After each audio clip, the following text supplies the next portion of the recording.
Welcome to the Drivable Podcast. I'm Ali Akbarian, and over there is Brad Williams. And today we are talking about all things life, adventure, driving, and NDIS with Tim Maloney OAM. Tim is a great advocate for the space. He's achieved a lot. He's an ex-wheelchair basketball player who's represented Australia overseas. He's done a lot of awesome things, and he's a great advocate for disability people and the disability community and so on. So, really looking forward to this chat, really looking forward to exploring more and challenging this space. So Brad, are you ready for another great episode? Yeah, I can't wait to unpack so many different topics with, I don't know how we're going to fit it in actually. So let's get this started. Welcome to the Drive Able Podcast, where each episode you get to listen to two of Australia's leading professionals in the area of driving and community mobility for people with disabilities. In each episode, they interview drivers, carers, and industry experts and share the insider's guide to driving with a disability. Here are your hosts, Brad and Ali. Hi everyone, I am really excited to get into today's interview, but before we get started, we want to have a quick shout out to our sponsors who make this show possible, Mobility Engineering and Williams OT. This show takes time and money to put together, and we are forever grateful for their passion to our industry. Okay, enough of the business. Let's get on to the interview. Today we have Tim Maloney OAM joining us. G'day, Tim. Thanks for joining us. Let's kick off a little bit first by telling us about your disability, what it actually is, how you came about it. And let's go from there. Hey, gentlemen, how you doing?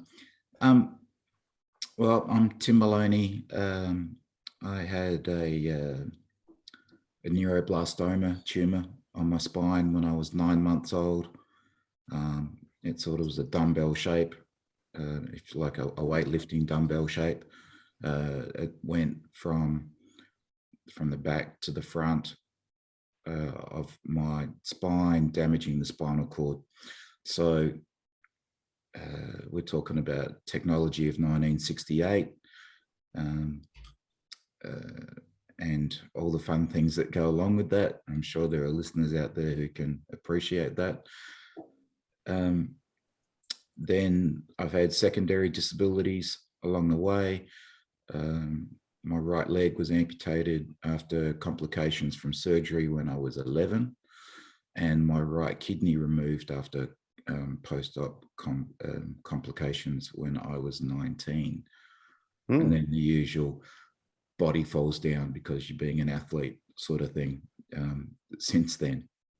Okay, so you've been through a fair bit. What level is your spinal cord injury? It's approximately T10. T10-ish? Yeah. Yeah, it covers a bit of a bigger area than that? Yeah, I don't have an exact number, but we best guesstimate between, like myself, well, not myself, but other people, looking at where the scar is and looking at function and that sort of stuff. We've put it about T10. Right. So basically the bottom of the rib cage down is non-functional. Yeah. Oh, well, it's incomplete. So there is okay. little splashes of movement. So on my right leg, which is the amputated side, the right leg was the stronger of the two legs. Once the weight of the leg had been taken away, I actually found I had much greater control. Okay. Which was weird, and it was just weight. Yep. Just removal of that weight, and I found that I was able to stabilize a lot better, and that's through the core you're talking about, through that area there. The ability to in a functional way by using my hamstrings, using my quads, to move and stabilize. I guess like you guys would in a car. If you're stabilizing around a corner, you're moving your legs and your pelvis. Yeah. And I've got a bit of that control. Excellent. Well, let's move into that. 1968 is when it all started, and you said when you're about 19, you had some more complications. But when did you get your license, and what kind of process was it like back in the day? What year was it that you got your license? Oh, it was about 85. 85? Yeah, I reckon that rings a bell. I went through the spinal injuries unit, went through their driver training, failed the first test just because, you're 17 and it's like, oh, there's a gap in the traffic. Yep, zoom, fail. Didn't allow enough room, didn't do this, didn't do that. And it's like, okay, my bad. But passed it on the second time. And then, yeah, it was then once I got car modified, it was away. So with the those injuries, I guess the surgeries that you had, were they related to the first one, or was it just unrelated? Like, was it something progressive, and did that affect anything, or was it just? It wasn't progressive as such. I was really lucky that I haven't had any secondary cancers come out of that, touch wood. So what we're looking at is technology of the day was very much surgically open up and have a look, because medical imaging just wasn't what it is today. The imaging we get now, I think, is amazing compared to a standard X-ray. So it was very much open up and have a look and then try and repair. And I just had, a couple of incidences where my body and my surgeon didn't agree with each other. And so the leg came off at 11 and kidney came out at 19. All right. Okay, so I'm gonna drag it back to the driving. Did you drive after all of that? Yeah, well, that was kind of what I was wondering. Did the driving start after all of that, or was it like during those phases? So after the leg came off, I started driving, and before the kidney came out. Okay. So it was between that 11 and 19 in there nicely. Okay, and you went through the spinal cord unit, and they had a modified car for you to try, or what was happening back at 1985? What was available for you to test and try and utilize at that point of time? Well, there was all sorts of things. There was, tucked away in a corner, there was the chopped up chassis of, I reckon, what was like an XB Falcon or something like that. Okay. Where you'd learn to get you and your wheelchair in and out of the car. So there was that. I think there was the Ford Falcon, I think it was station wagon that I learned to drive in, and did my driving test in. That is a program that's still running today, I believe. That they're still teaching at the spinal injuries unit. You're in Adelaide. This was in Adelaide, is that right? Yeah, that's right, in Adelaide. Yeah, it's changed a little bit for anyone that's tuning in. It's changed a little bit. It used to be out at Hampstead if you're in Adelaide. It's now been moved down to the old Repat site. It's been through a few changes since 1985, but it's still there if you're a spinal patient, client, participant. Make sure that you get in contact with the Hampstead unit, which is now Hampstead at Repat, and find out more information through there. It's a great program for people that have had spinal cord injuries, and so make sure you check it out. Geez, the Ford Falcon back in 1985, I'm assuming it didn't have power steering. It would have been pretty heavy. I don't reckon it did. No. At the same time, I was pretty strong. Yeah. I've been doing sport since I was 10, and the upper body had come along nicely, so it wasn't that bad. And I was taught to do the palming of the steering wheel versus the spinner knob. So that stuck with me ever since. And I look at spinner knobs and I go, ooh, because to me they just get in the way. But that's my own personal version of driving. Yeah, we need you to have a chat to the Department of Transport, because they've got a different opinion nowadays. But yeah, look, it's something that is a bit of a sticking point between clients that have driven palming the steering wheel for many years, and the Department of Transport, who want it the safest way possible in their eyes, which for them is a spinner knob. And it becomes a bit of a sticking point here in South Australia. I don't know what it's like, Ali, whether you know in other states or not. Be interesting if anyone else is tuning in from other states as OTs or drivers with disabilities to hear what their point of view is. But yeah, it's a bit of we a have the sticking same point. I think we have the same thing here. Basically, if you have a hand control, it's non-compliant if it's not fitted with a spinner knob. That's part of the requirements here in New South Wales. So yeah, just you have to fit both. It's just one or the other. And what's interesting though, and I wonder if this is how did spinner knobs were they around back then, or they weren't, and you were taught a different way? Oh no, they were around, but Yeah, okay. the spinner knobs and the different handpiece options for spinner knobs were there, but they were primarily looked at for, say, people who are quadriplegic. Okay. The reason why I'm asking versus the paraplegic. So yep. In the compliance standards, it's a pretty technical thing, but basically, if a vehicle doesn't have an airbag, it's pretty hard to get a spinner knob compliant, because it's a pretty major head impact issue. And I'm wondering if there was something like that with the olden cars that didn't have airbags, and they were a bit worried, and they were kind of like, it was a bit more flexible. But now, since all cars have airbags, the governments go, well, stuff it, just put spinner knobs on all of them, because the airbag is going to stop you from hitting the spinner knob. yeah. And yeah, I was just wondering if there was a little bit of sort of theory behind that, having less things on the steering wheel is better in general. Interesting point. Interesting. I like the less things on the steering wheel. I find that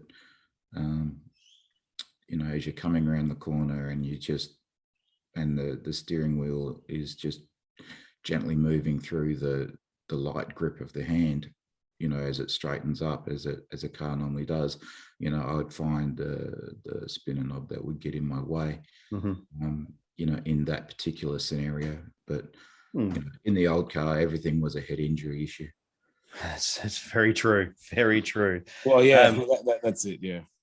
With which type of hand controls did you first learn to drive with? Was it a push-pull? Was it a push in for brake and a pat down to your knee? Was it a twist grip? What did you learn to drive with it there? It was the South Australian Les Brazier special, the old twist and push. Yep, the motorbike type of throttle where it pulled the accelerator backwards and push for brake. Yep, correct. I know the one. And is that what you drive with nowadays? Are you still with the same type of scenario, or have you moved on from there? I've had a couple of different versions. Currently using a Fadel. Yep. Fadel, thank you. Which is relatively new to me in the last year. What style? What model of theirs? Is that like the hand one or the trigger? It's just the trigger off the steering column and the brake off the steering column. Yep. So the trigger and push for brake. Yeah. Yep. Yeah. That's certainly makes it a lot nicer to drive with when it's electronic. I'm assuming for your shoulders and so forth. You were saying a bit earlier that you've got some, impact on your body from playing a lot of sport, and I'm assuming, in a wheelchair and so forth as well. Those shoulders must enjoy the trigger a little bit. People say you should treat your body like a temple, but I've treated mine more like a theme park. That's a great line. So I haven't been gentle on my body. What got you into the sports? Did that was that as a result of because I know that you've represented Australia, right, in wheelchair basketball, is that correct?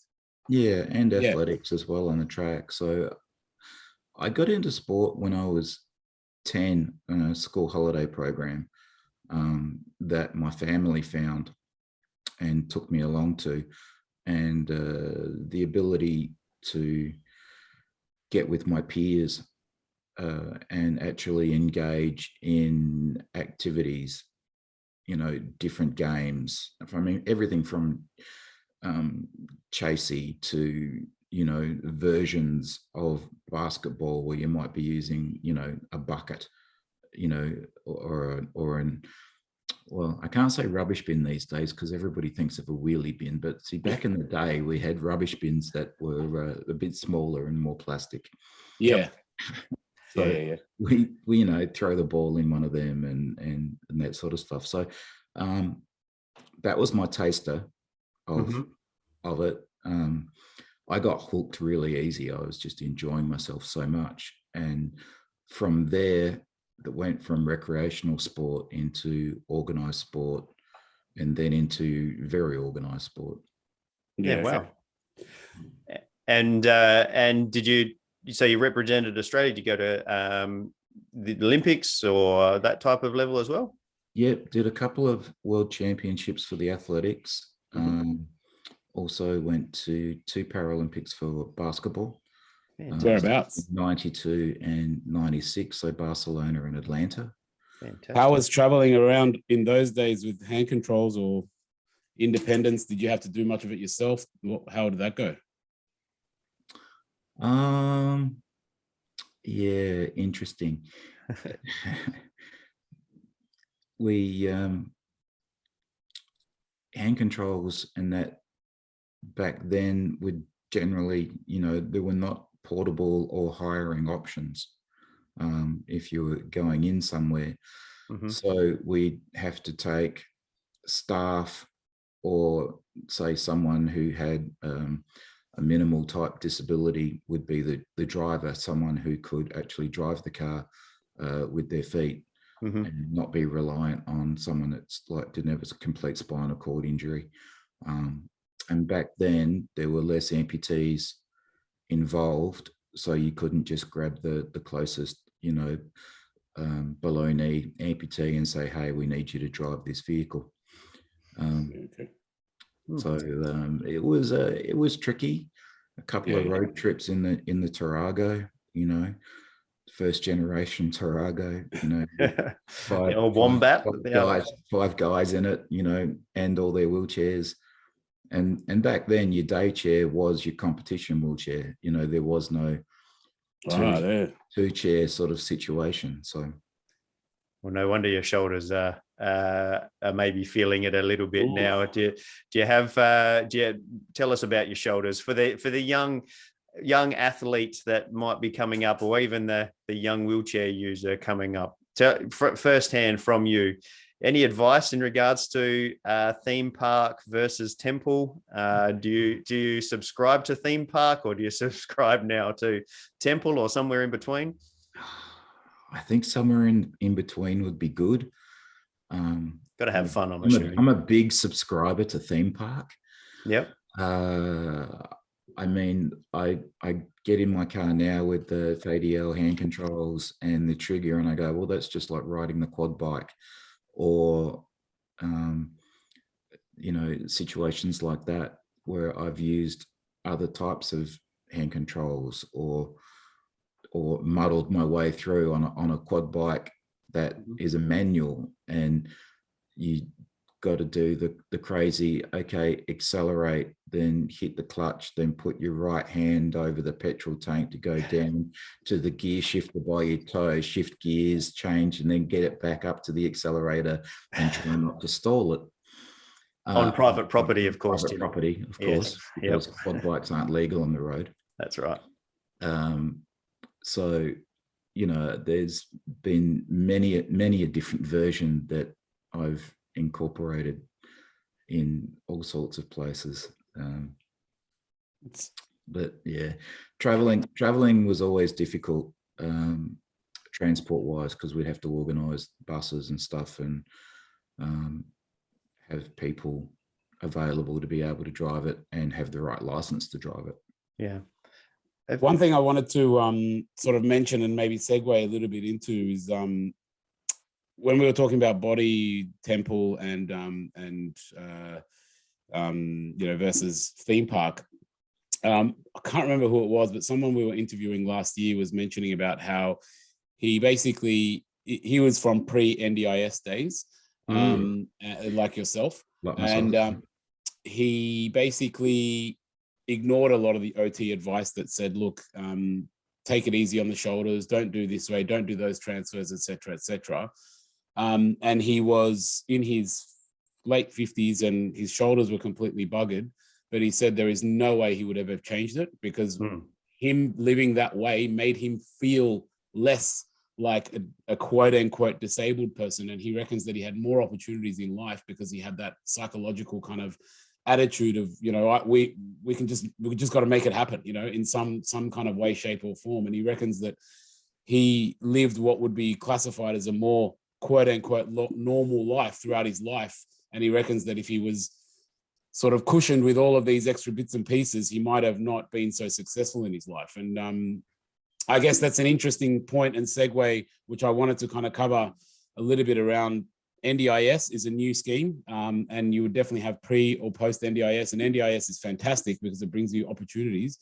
But I think there is a little bit of that tension around choice and control, as well as, you know, liabilities, and, you know, maybe OTs don't want to be responsible for prescribing something that might be causing injuries down 30 years down the track, but then the person has to live in a way that they want to choose, and they've got the choice and control. So there is that kind of delicate sort of balance within this industry, which we're seeing stories of, you know, tension and so on, and people potentially having falling outs with industries and so on. So interested to hear. Do you want, what's your take on the NDIS, and how has it changed things from your point of view? Look, at 54, I'm a fan. Okay. I'm a fan. I appreciate the new technology that is come through and available. Like the hand controls that I'm currently got, I enjoy. You know, they're easier than some of the legal / non-legal versions that I've used in the past, especially in today's point of view versus back then. So I'm a fan. Okay. But do you need absolutely everything? Maybe not. Depending on the individual and the motivation of the individual. I mean, if you're a highly motivated person, you'll find a way to work something out. You know, I mean, I've had to do that. I've had to look at situations. For example, you get an eye for working things out. Like, okay, we want to go to this restaurant. Okay, steps at the front door. Okay, how do we get in? All right, let's try going through a side door. No, that's not an option. Okay, through the kitchen it is then. You know, and I've seen more kitchens than I care to mention. But it's just the ability to sum something up and work out an option on how to make something work. I mean, I fashioned a hand control on the Tiwi Islands for like a Polaris side-by-side. From just using my multi-tool. And that was just basically a piece of wood, a thong, and a bit of rope. We'd love to see a photo of that if you can share that. That would be worth. I don't even know if I've got a photo of it, but effectively all I was doing was, this was quite a big property that we were on, and it was an educational facility, and to get around, me versus me pushing around, they lent me one of their side-by-sides with the tray in the back. So through the wheelchair in the back, somebody would jump in with me if there was somebody, or I'd just get around myself, and I just basically had a stick, and there was a loose thong underneath the rainwater tank. So I grabbed that, lashed that to the end of the stick. That gave me a bit of traction. And because I wasn't doing anything with any speed, I know there was a fork in the stick. So I had the availability to actually, you know, fashion a nice handle out of it. Oh, very good. And it was just kill that phone, and just going at sort of slow speeds, and there was your go, there was your stop. And it enabled me to get around an area that I wouldn't have easily got around. So yeah, it's a common theme. I absolutely, for some of the older, without being rude about age or anything else like that, but the generations before that are from the 60s, 70s and 80s, there's a lot more problem solving that had to happen. Ali, you would agree with the interviews that we've done? Yeah, and that's why I wanted to, I guess, point it out, that kind of that concept of choice and control, and what you were saying there is people had less choice of what they could do, into what they had access to. So they just had to make it happen. And a lot of our stories show just there's a more common theme that people that were placed in those scenarios tended to develop more mental resilience, I guess, and able to problem solve, and in general appear to be more motivated and self-confident in terms of achieving these solutions on their own. It can be good, but it can also be bad. There needs to be like a balance around that, and that's why I was more talking about this choice and control of trying to have a vision of how you want to live your life as an individual, and then sharing that, as we've discussed, with people like support coordinators and so on, so you can achieve that vision, rather than, okay, I need to buy this part and I need to buy that part and I need to, just kit out my car, more than anything, if that makes sense of what I'm trying to say. Yeah. I mean, to me, probably the best thing that I could have engaged in was recreational sport. Because that allowed me to talk to other people. See, if I wasn't engaged in a social activity like that, where do I get my knowledge? You don't get knowledge. You don't see other vehicles. You don't see other types of hand controls. You don't get to see, all the bits and pieces that people, well, pre-NDIS may have done themselves. Yeah. On post-NDIS products available. Now it's YouTube. YouTube now, when as an OT, the amount of pre-knowledge that people come into us with is astounding in regards to this is available in America, this is available in Europe. So it's what they're experiencing from other people in a similar situation, both locally and then also the internet as well. And I think Ali and I have discussed this before in other podcasts, is that there's now more opportunity for more products to come in from overseas with the NDIS as well.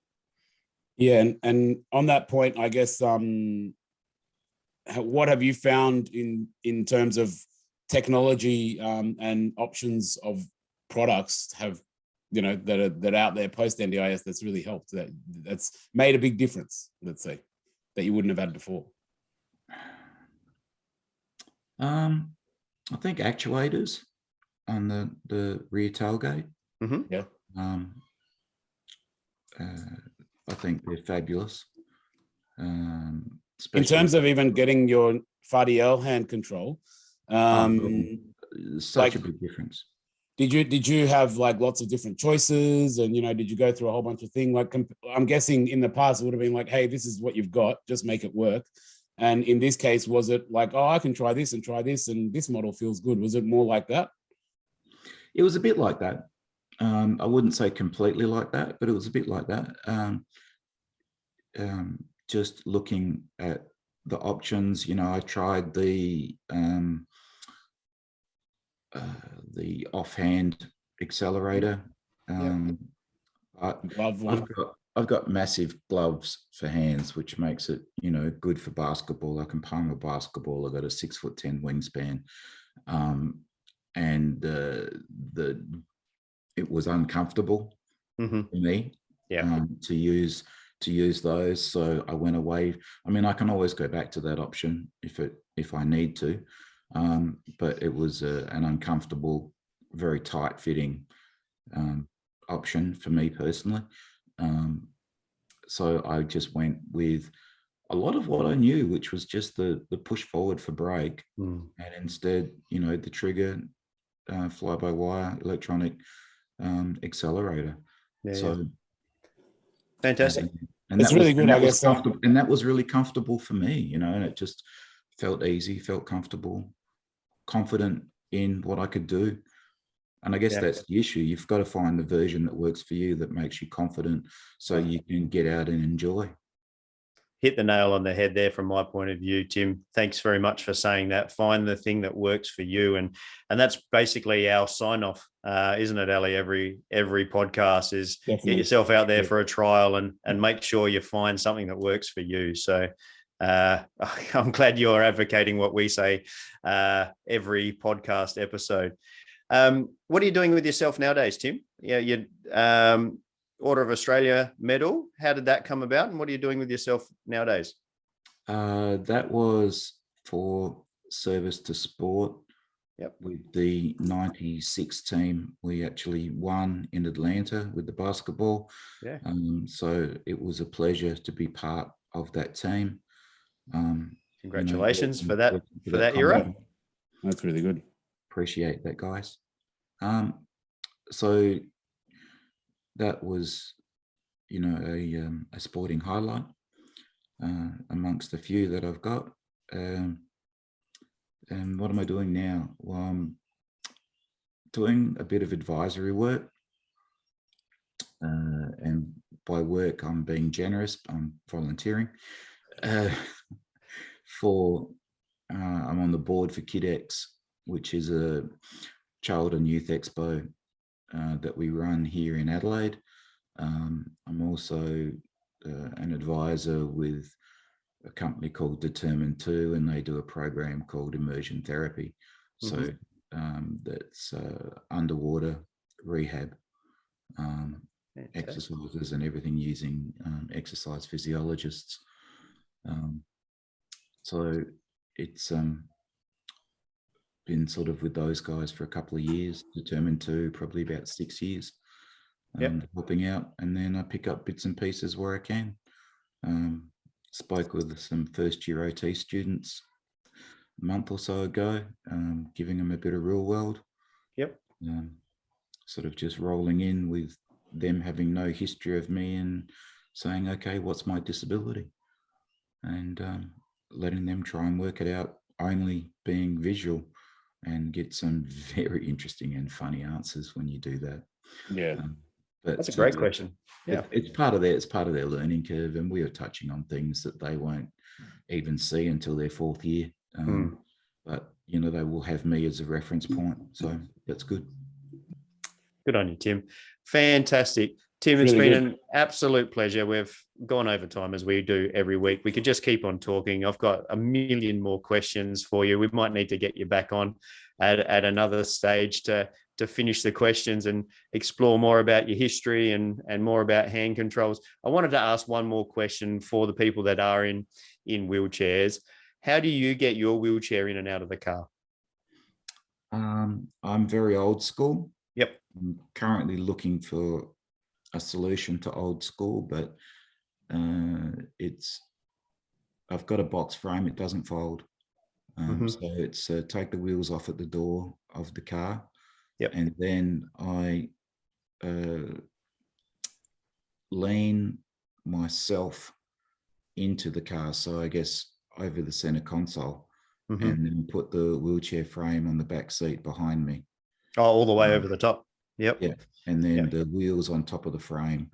And I do that to keep the wheelchair off the front seat next to me, just because I don't like the idea of a random on the road hitting me and then the wheelchair hitting me in the process.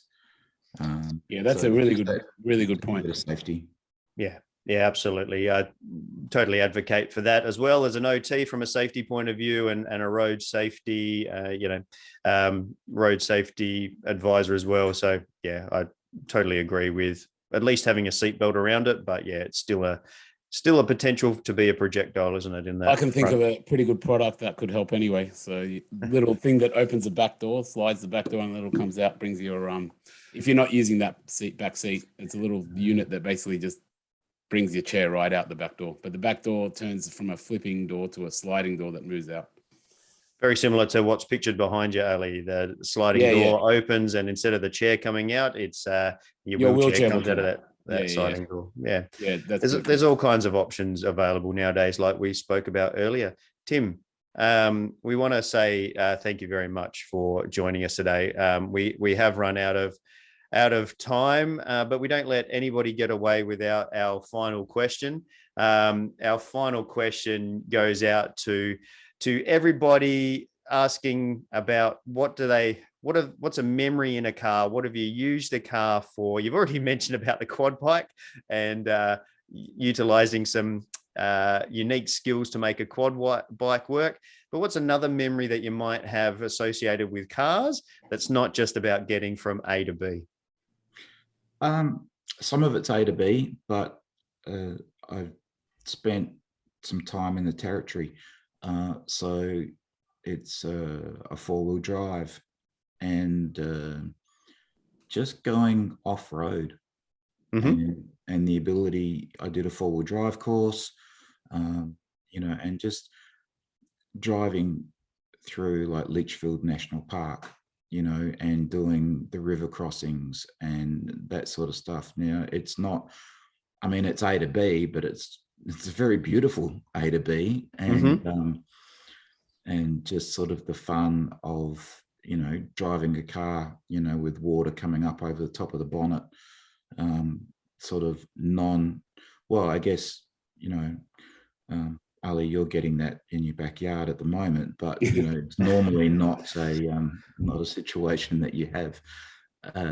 But so that in itself has been enjoyable. It's a different driving set, you're not, I guess you're paying more attention to the road and the scenery, and better slow down because there's a camel, and all of those fun things that get in the way when you're remote like that.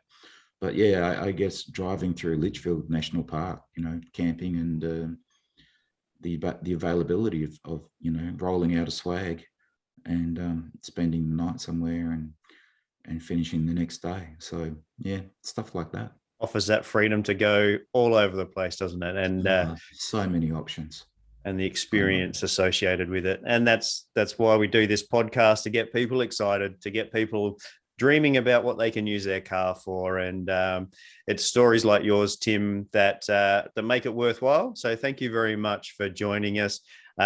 Just before we wind up, a quick acknowledgement to our sponsors, again, who make this show possible: Mobility Engineering and Williams OT. Tim, if people would like to get in contact with you, is there a way that they can do that at all? Is there some contacts that you could share with us? We can either just put it up on the show notes, or ask people to contact us. But can you be found around the place on socials or anything else like that? Yeah, I've got a couple of socials. I'm not a big social user. They exist,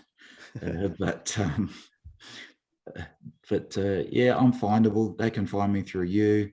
They can look for me. He's got a Wikipedia page, so that's pretty good. Oh, yeah, that needs an edit. Oh my goodness. and if they want to find more out about the KidX Expo, or also that immersion therapy, immersion therapy, they can find at Determined #2. If they just search that, they'll see us. And KidX is www.kyd-x.org.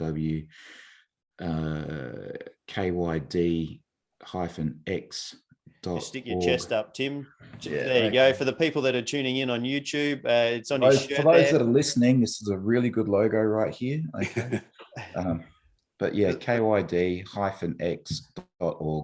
and they'll find us. And if they want to engage in Adelaide's biggest child and youth expo, specifically, for all sorts of products. Good on you, that's Tim. really good. Thanks very much, Tim. Yeah, Thanks, so stick Andy. around, everyone. What Ali and I do in every episode is we do our top 3 takeaways. So stick around after this little break. But as we wind into that, we just say thanks again to Tim for joining us. And yeah, hopefully we'll see you on the road. Thanks, Tim.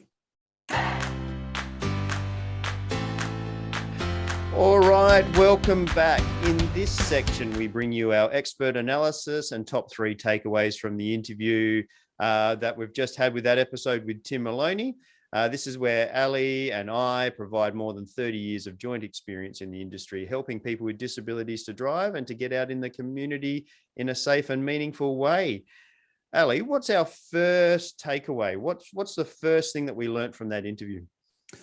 One of the big things was that kind of motivated attitude of just do it, make it happen, move forward, get into the experience type thing. One of the parts of that, and we've spoken to other people that have had really successful lives based on this kind of attitude, is that one of the stories that stuck out to me, which I've had a different experience on, which I wanted to share, was how Tim talked about, if I want to go to a restaurant and I see some stairs there, well, I might find a side door, or I might, and I can't tell you how many kitchens I've been through type thing. And yep.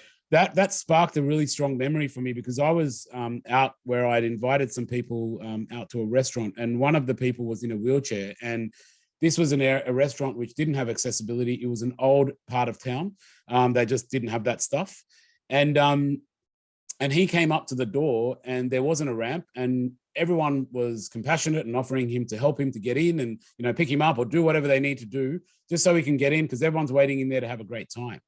And he just got offended and he just said, no, not interested. No, I'm going to go home and feel sorry for myself, and I'm not going to do that, and so on. And look, I could understand his point at the time, but the results are that he missed out on a great night with the community and missed out on great connections. And that's what kind of the message I got from Tim was just pushing through, being a little bit motivated, pushing through the hard parts, getting to the other side, and then you do have a good experience, with those around you. So I thought that was a great story, and just great attitude.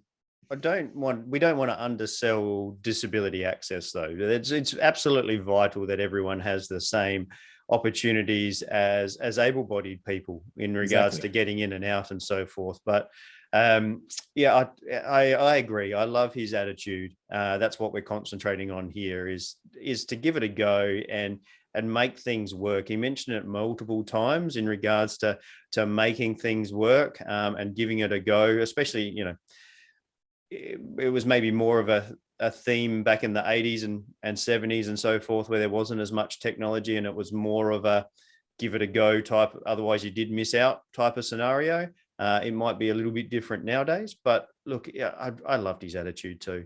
Motivated it to get out and have a go.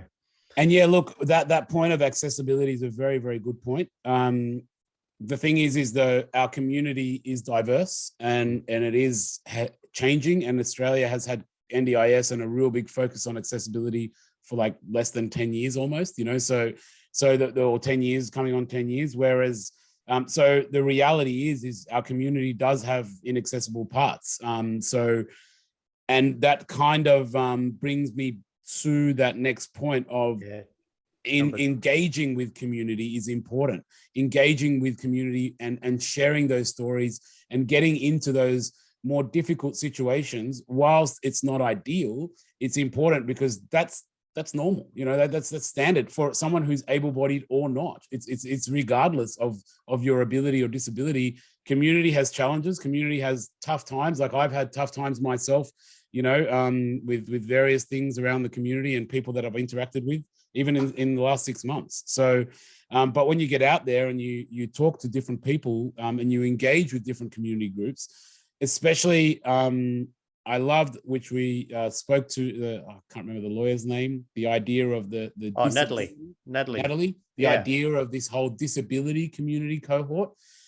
Get out there and engage with that disability community, because you're going to hear those stories and you're going to go, oh, wait a minute. Actually, it was okay because Tim was okay to go in through the restaurant, so through the kitchen. So maybe I can, and maybe I didn't have to go home that night. It's come up in a bunch of episodes now, and I really encourage listeners to go back and have a listen. where people talk about learning from other people with disabilities. Yeah, seeing them drive with hand controls for the first time, seeing that it's okay to have a girlfriend or a boyfriend, and how to engage with a girlfriend or a boyfriend, and so on and so forth. All of these things are really, really important to learn from your peers. I mean, it happens in everyday life. You surround yourself with like-minded people and you learn from them. You learn from their mistakes. They learn from your mistakes. You learn from each other to make the most out of your world. And that's our number 2 takeaway is associate yourself with like-minded people in your community, and get out and have a go. And like he said, it seems to be common again, but that you don't have to play sport, but it seems to be that sporting community really does offer a world of difference for people with disabilities, maybe to get through those teenage years and into adulthood. I mean, it's the same for me as well. I learned so much from team sport, and so much learning and growth through that period of my life as well. Yeah, no, it's all about sort of engaging and learning from your community. That's how it works. So get out there, and that's also one big part of this podcast, or the whole point of it is expanding that community and letting you engage with others and seeing those exactly stories. Right. That's our whole motivation behind starting this, wasn't it? Is to share stories so people can learn from it and engage better in community mobility. Yeah. Talking about sport, it takes us on to our third point, which, I love this quote. He's treated his body more like a theme park compared to a temple. And but he chose to do that. And he might be living with injuries now, but look, is that really any different to anybody else? I mean, there's heaps of football players now that live with aches and pains and injuries from playing competitive football through their 20s and so forth.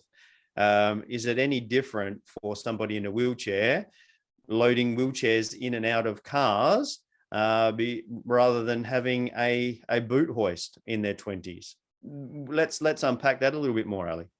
Yeah. Look, I mean, if from a the way I always approach things is, let's look at it from a safety point of view first. Is this going to be a major safety issue? So what I really liked about Tim in terms of that wheelchair aspect is that he actually thought about the safety and he put it in the back seat.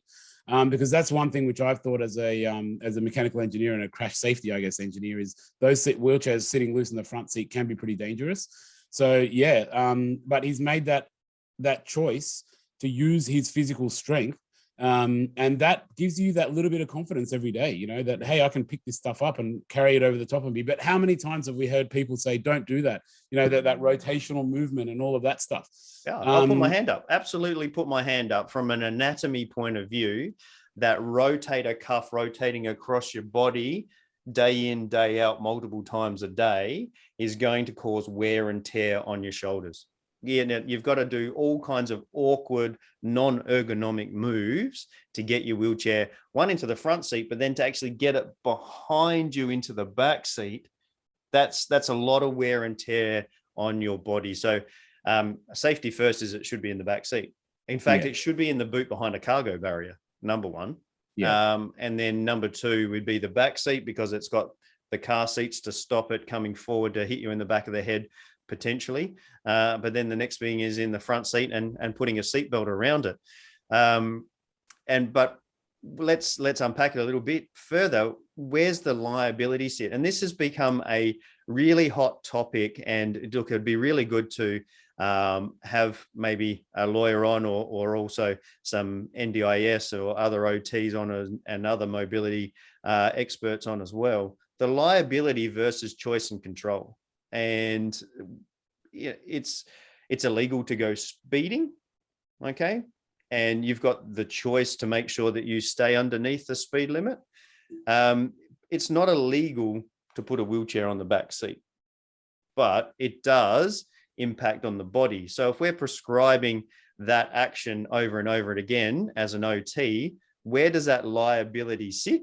And it's a really interesting debate and topic to discuss. from an OT point of view, and this is my opinion only, I'm always going to advocate for the best outcome for the body first. Okay. I've got a feeling that Tim, especially in his youth, would overlook that and say, no, I'm just going to put it on the seat because it's easier, it's quicker, it's more efficient, and I'll put it in the back seat when there's a passenger, those type of things. But I know that a wheelchair hoist that brings the wheelchair to the front door is going to save his shoulders in the long term. And he's an advocate for that now, is that he's now living with issues in his shoulders in the term. Who knows whether it's from basketball, athletics, overuse from using his wheelchair, or it's got something to do with loading his wheelchair on the back. We don't know him that well, but we're talking about choice and control with NDIS versus an OT's recommendations in regards to looking after these shoulders because you've got 20, 30, 40, 50 years of doing this repetitive action over and over again. From my point of view, the approach that I would take is saying that this is the safest option, having a hoist. If you don't agree with that, then let's try and find a different solution. If you don't agree with that, let's try and find another solution until it gets to the point that it's not legal anymore. Yeah, or just completely unsafe, basically. Yeah, unsafe. That's right. And that's a point that comes up a fair bit in that interview, which I think was the last one out with Andrea around the support coordinators. One thing that she really pointed out was it's all about choice and control. What do they want? That's where we start the conversation first. And look, as long as this is ultimately the idea behind a place like Australia is we're a free country to make our own free choices within a boundary of our community, obviously, which is a legal boundary and safety boundary. But ultimately, it is choice and control. And if we can be presented with the risks and we make our own choice, it's a lot better. So I see someone like a therapist or even a modifier being very clear in writing or however the procedures are. Yeah, it's exactly what I was about to say, making sure you document it. Yep. Here is the best practice. If we're not going to follow and this is where you want to go, here are the risks associated with that. And you're openly accepting those risks. And if you are, then it's your choice, mate. You're not hurting anyone else. There's no safety to the community. There's no boundaries on that. It's just within your choice. And that is one, to be honest, thing that like as a person who is a child of immigrants and from an immigrant family from a part of the world that you don't have choice and control. That's the whole philosophy of this country, and that's the whole philosophy of what we live in is know the risks and make choices on things for our person to live the life the way that we want to live it, rather than the way other people tell us to live it. People choose to jump out of planes every single day. Yeah. Risk versus reward. And I bet you if there was an OT or a modifier there, they'd probably be like, nah, don't do that. Let's talk to the lawyer in regards to, making sure that this is, no impact on your body as you come down to land and so on and so forth. I mean, there are legal responsibilities, but once you go past that legal responsibility, the choice is the client's, and you've got to provide them with options. I don't jump out of planes. I've never jumped out of a plane. I don't know what that adrenaline rush is like, but I'm happy with that. I'm happy with that. I'm happy to keep 2 feet on the ground.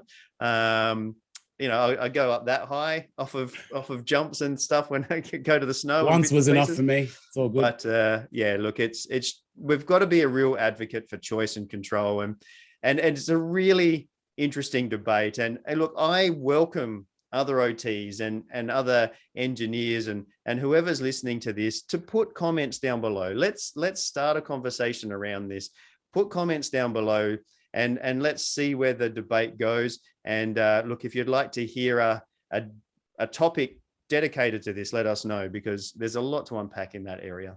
And if you are an OT that's actually struggled with this or even struggling with what we're saying and would like to come and talk about it, please do, because we'd love to hear other perspectives and stories on choice and control, because this is something that is becoming more and more prominent within NDIS as it becomes more mature. the community is getting stronger and pushing for what they want for choice and control. So we need to be able to have that conversation openly and figure out how that falls down for everyone. So yeah, and I think on that note, it's time to wind it up. Yeah. So, but as we wind up this episode, we want to do another shout out to Tim. Tim, thanks very much for joining us in this episode. That was fantastic. We'll put a link to his contacts in the show notes, or get in contact with us if you want to get those. But don't forget to look up KidX, and the other one was the immersion therapy. A huge thank you to him, but also a huge thank you and a shout out to our sponsors that bring you this episode, Mobility Engineering and Williams OT.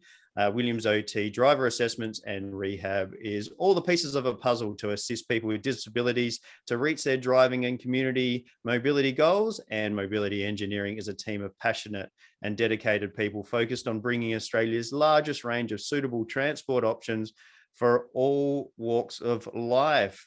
And as we say in every episode, the advice provided in this podcast is general in nature. So if you've got any queries about what will work for you, make sure that you get in contact with your local OT or mobility dealer and set yourself up with a trial, or talk to your community and get out there and learn from others, because those trials and experiments really do put you in the driver's seat. Thanks for listening to the Drive Able podcast with Brad Williams and Ali Akbarian. If you like what you've heard, make sure you like, rate and subscribe. It really does make a massive difference. If you or anyone you know would like to share a story about driving with a disability, or you would like to get in contact, find the show notes, or find the resources mentioned in this episode, you can find us on Facebook. Just search @Drive Able Podcast for more information.